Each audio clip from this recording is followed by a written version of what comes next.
هي الحلقات تحفظني بآيات من القرآن، هي الحلقات تملأني بحب المصطفى العدنان، هي الحلقات تحفظني بآيات من القرآن، هي الحلقات.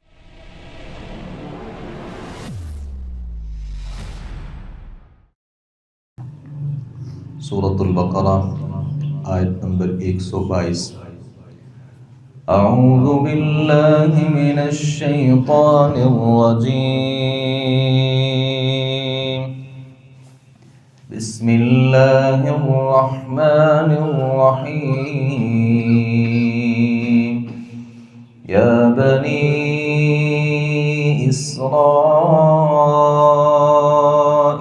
اذکروا نعمتی التي أنعمت عليكم وأني فضلتكم على العالمين. واتقوا يوما لا تجزي نفس عن نفس شيئا ولا يقبل منها عدل ولا تنفعها شفاعة ولا هم ينصرون. وإذ ابتلى إبراهيم ربه بكلمات فأتمهن قال إني جاعلك للناس إماما قال ومن ذريتي قال لا ينال عهد الظالمين. وإذ جعلنا البيت مثابة للناس وأمنا واتخذوا من مقام إبراهيم مصلى وعهدنا إلى إبراهيم وإسماعيل أن طهر بيتي للطائفين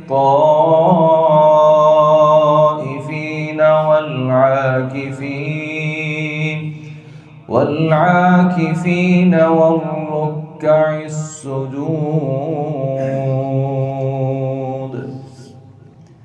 یا بنی اسرائیل، اے بنی اسرائیل، اذکروا، تم یاد کرو، نعمتی، میری نعمت کو، التی انعمت علیکم، وہ نعمت جو میں نے تمہارے اوپر انعام کی، وانی فضلتکم علی العالمین، اور بلا شبہ میں نے تمہیں تمام جہانوں پر فضیلت دی.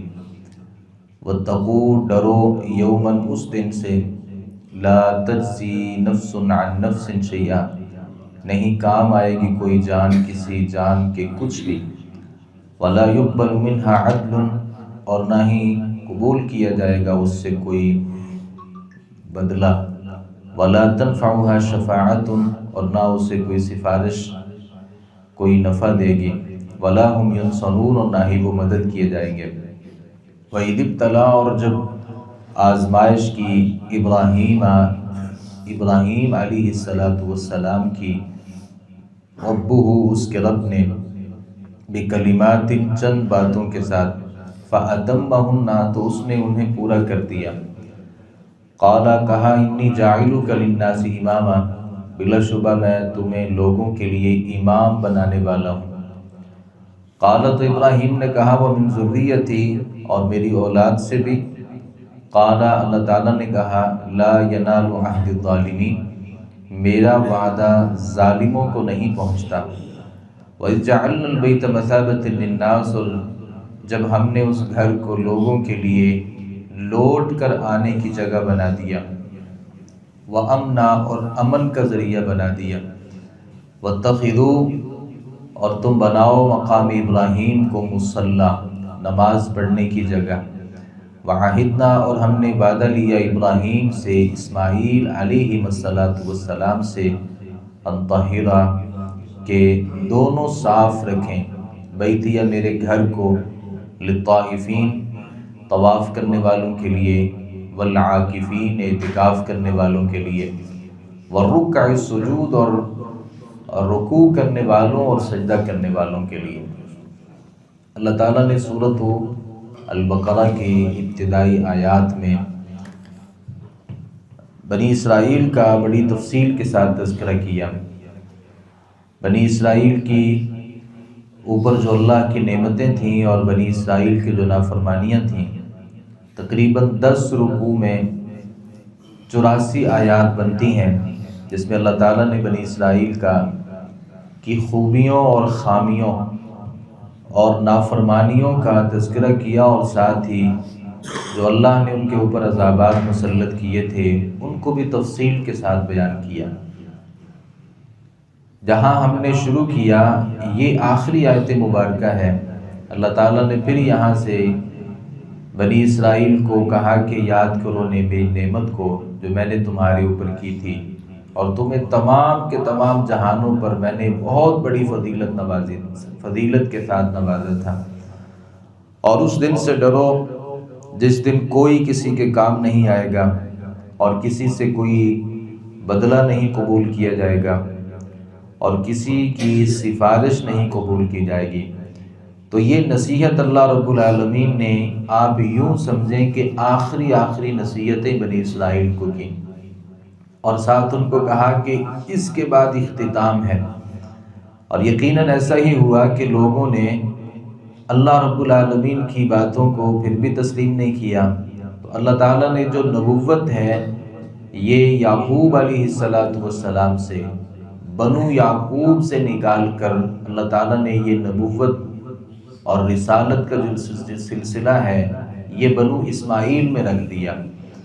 تو بنی اسرائیل کی انہی نافرمانیوں کی وجہ سے اللہ رب العالمین نے جو نبوت کا ایک سلسلہ ان کی لڑی میں شروع ہو چکا تھا، وہ اللہ رب العالمین نے ابراہیم علیہ السلام کی طرف منتقل کر دیا۔ اور ابراہیم علیہ السلام کے بعد ان کے 2 بیٹوں اسماعیل اور اسحاق، یہ نبوت کا سلسلہ اس طرف اللہ رب العالمین نے منتقل کر دیا۔ اور ابراہیم علیہ السلام کا تذکرہ کرتے ہوئے کہا کہ جب آزمائش کی ابراہیم علیہ السلام کی ان کے رب نے بکلمات، کچھ کلمات کے ساتھ، کچھ باتوں کے ساتھ۔ وہ باتیں کیا ہو سکتی ہیں؟ یعنی آزمائش یہ تھی کہ باپ ایک بت پرست تھا اور ہمیشہ یہ باپ چاہتا ہے کہ بیٹا جو ہے وہ میرے راستے پر چلے۔ آزمائش یہ تھی کہ ابراہیم علیہ السلام اللہ کو ایک مانتے تھے اور وہ باپ کے ساتھ چلنے کے لیے تیار نہیں تھے۔ اب قوم کے ساتھ جو رویہ تھا اور باپ کے ساتھ جو رویہ تھا یہ بھی اللہ رب العالمین کی ایک آزمائش تھی۔ تو ابراہیم اس میں پورے اترے، باپ کو بھی چھوڑا، قوم کنبے قبیلے کو بھی خیر آباد کیا۔ پھر بادشاہ کو توحید کی دعوت دینا یہ بھی ایک آزمائش تھی، اور ابراہیم علیہ السلام اس میں بھی کامیاب ہوئے۔ بت پرستی کے خلاف ابراہیم علیہ السلام کو کھڑا ہونا پڑا، آپ کھڑے ہوئے۔ ستارہ پرست لوگوں کے سامنے ابراہیم علیہ السلام کو توحید کی دعوت دینا پڑی، اور ابراہیم علیہ السلام نے وہ بھی دعوت دی۔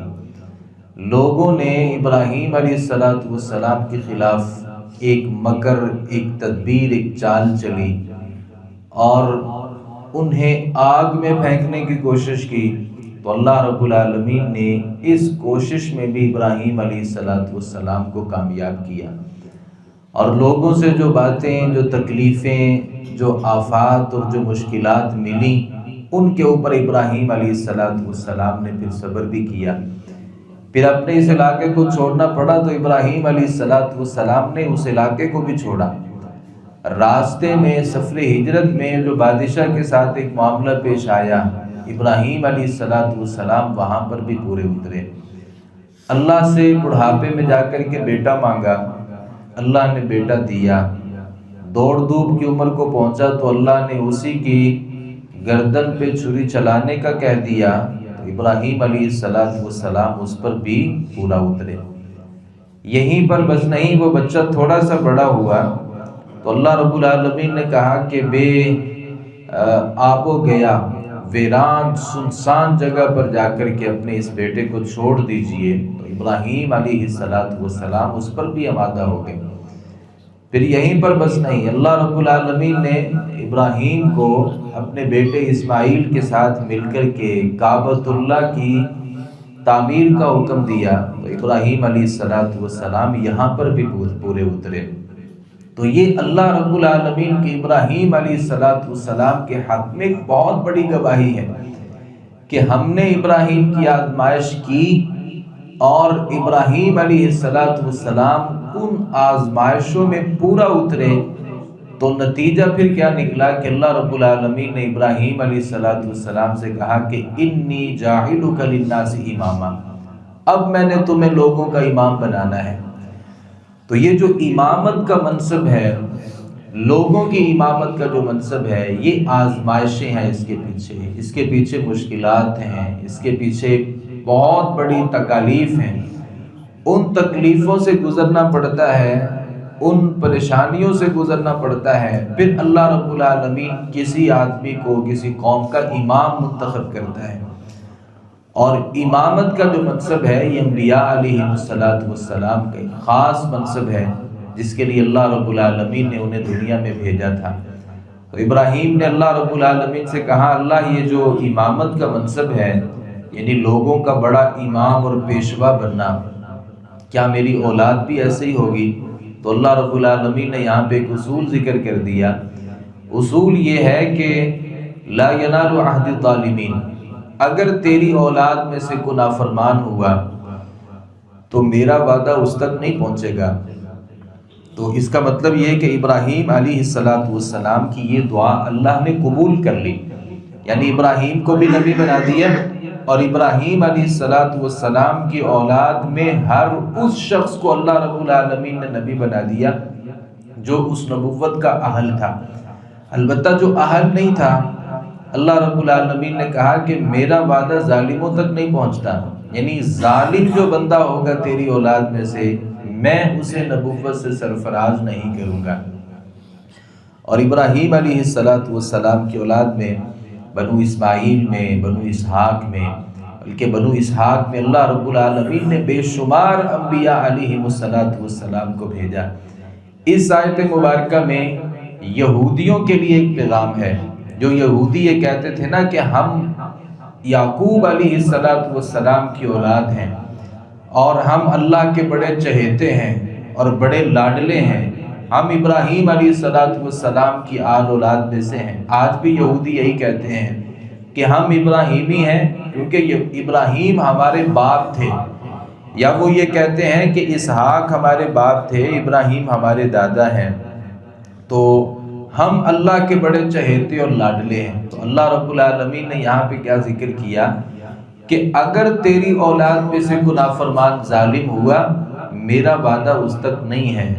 تو بڑا خاندان ہونا، بڑا سلسلہ نسب ہونا اور بڑی ذات کے ساتھ تعلق رکھنا، یہ اللہ کے ہاں اہمیت کا حامل نہیں ہوتا۔ اللہ کے ہاں اہمیت کیا ہے؟ ان اکرمکم عند اللہ اتقاکم۔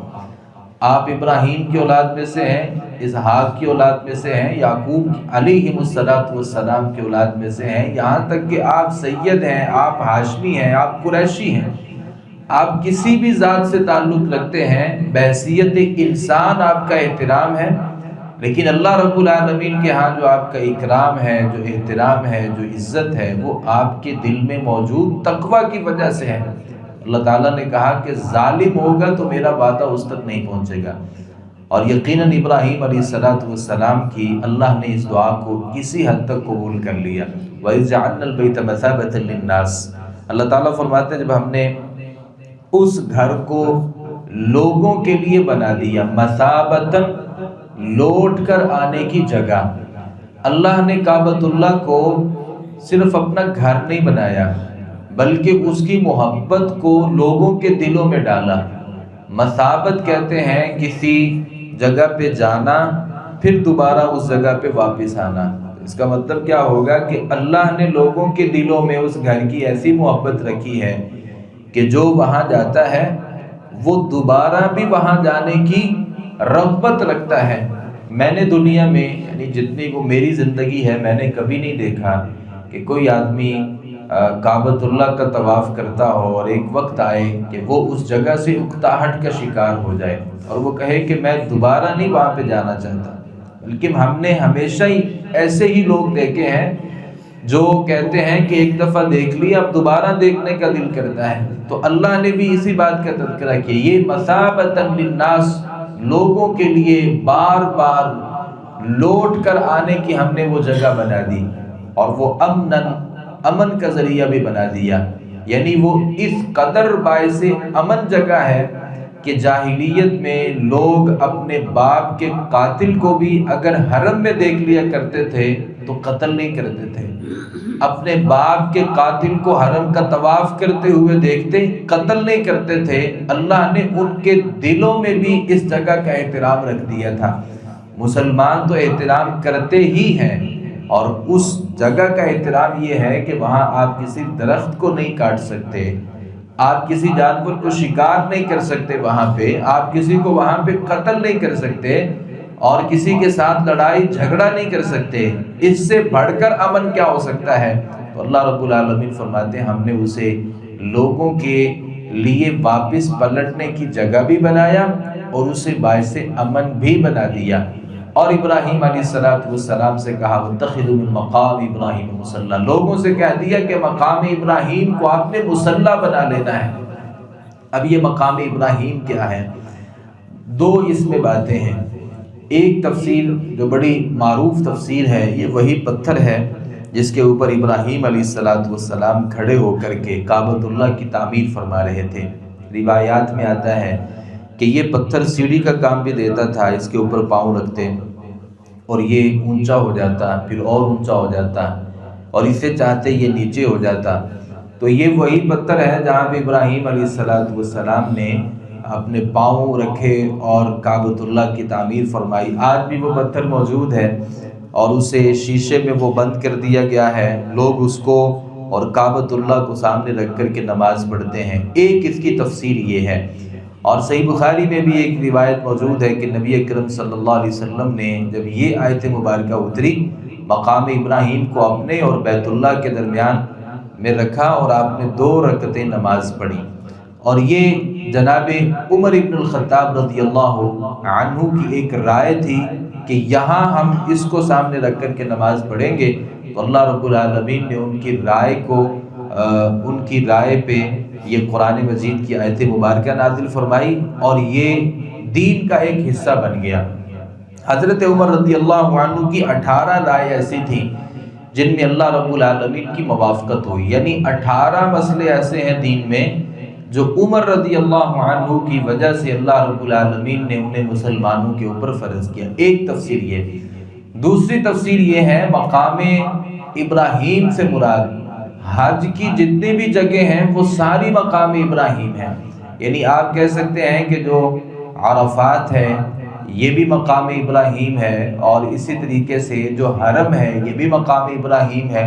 تو کسی جگہ پر بھی 2 رکعتیں نماز پڑھ لی جائیں، اہل علم اس بات کی اجازت دیتے ہیں کہ آپ حرم میں کسی بھی جگہ پر 2 رکعتیں نماز پڑھ لیں تو یہ اس آیت مبارکہ کے اوپر عمل ہو جائے گا، کیونکہ مقام ابراہیم وہ صرف ایک پتھر نہیں ہے بلکہ وہ ساری جگہ ہے جہاں پہ ابراہیم علیہ السلام چلے تھے، وہاں آپ نے اس گھر کو بنایا تھا۔ وہ ایک جگہ پر محصور تو نہیں تھے بلکہ وہ ساری جگہوں پہ آتے اور جاتے تھے، تو یہ سارا ہی مقام ابراہیم ہے۔ وَعَهِدْنَا إِلَىٰ إِبْرَاهِيمَ وَإِسْمَاعِيلَ، اور ہم نے وعدہ لیا تھا ابراہیم سے، اسماعیل علیہ السلام سے کہ تم دونوں نے اس گھر کو صاف رکھنا ہے۔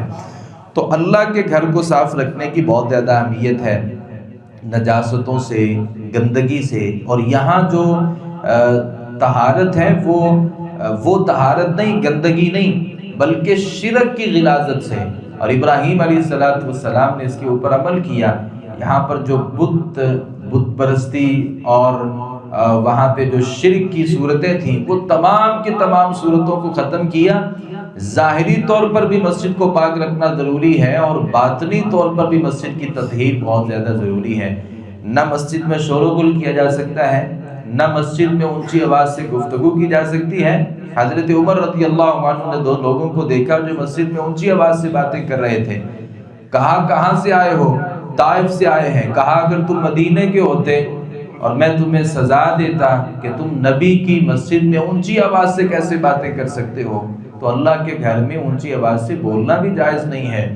اور اللہ کے گھر میں جس امام نے کعبے کی طرف اپنی ناک کی نجاست اور غلاظت کو پھینکا تھا، تو نبی صلی اللہ علیہ وسلم نے اس آدمی کو امامت سے معزول کر دیا تھا کہ اس مسجد کا ایک احترام ہے، یہاں اس کی صفائی رکھنا بھی ضروری ہے، شور و غل سے اس کو بچانا بھی ضروری ہے۔